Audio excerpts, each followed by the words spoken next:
My name is Ronke. Hi. A little bit about me while I do my makeup. Aderonke, to be exact. I'm Nigerian. Aderonke means wealth has found something to take care of. Period. Grew up in Nigeria. So I was 19, and then I came to the United States for college. I went to UMBC and Liberty University, which was in Lynchburg, Virginia. Let me chill out. My birthday is March 27th, Aries Sun, Cancer Rising, Virgo Moon. I am a photographer and a makeup artist. If you're a DMV and you want to book me, email me.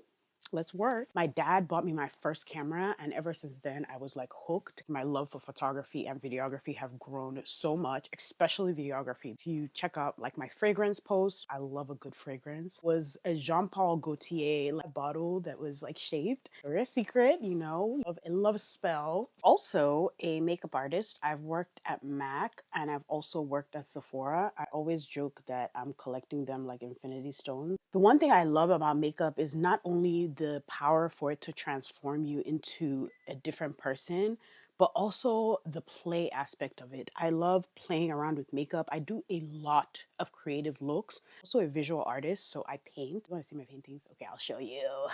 You gotta ask nicely though.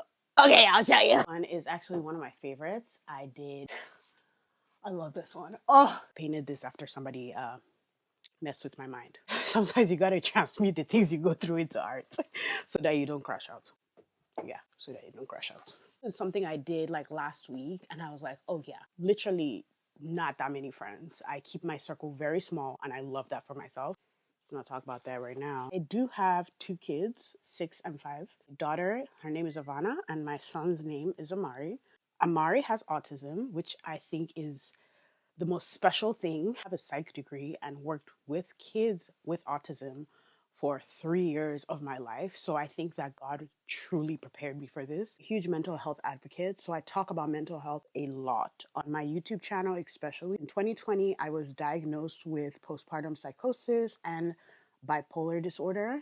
And I honestly feel like there's a little sprinkle of ADHD and all of that. But that's a discussion for another day. And I noticed that there were not a lot of brown people talking about mental health. And I decided I've already started talking about this, but now I'm talking about it from a different perspective. I am a single mom.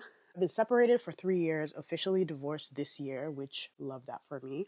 I'm grateful for it because I feel like it really developed me into the person that I really wanted to become. I have 4 tattoos, a little yin yang, a palm tree on my ankle that I got in Tulum when I went on a girls' trip. And I just felt like I really loved that trip so much that I needed something to commemorate. 3 ear piercings on one side, 2 ear piercings on the other, and then I have 2 facial piercings. It's funny because I got these 2 on the same day. Definitely shed a tear. I've also had natural hair 11 years, maybe more. I've been locked for 3 years. Best decision I ever made. I love my locks. My hair was actually ginger when I started off my locks. I'm a color girl. At the time I started my YouTube channel literally 10 years ago, there was not a lot of 4C natural hair girls, and I started making videos. So that's really how I started out on YouTube. And that's all, folks. And if you like my vibe or you relate to anything I said, don't be shy. Follow me. Let's be friends. Bye.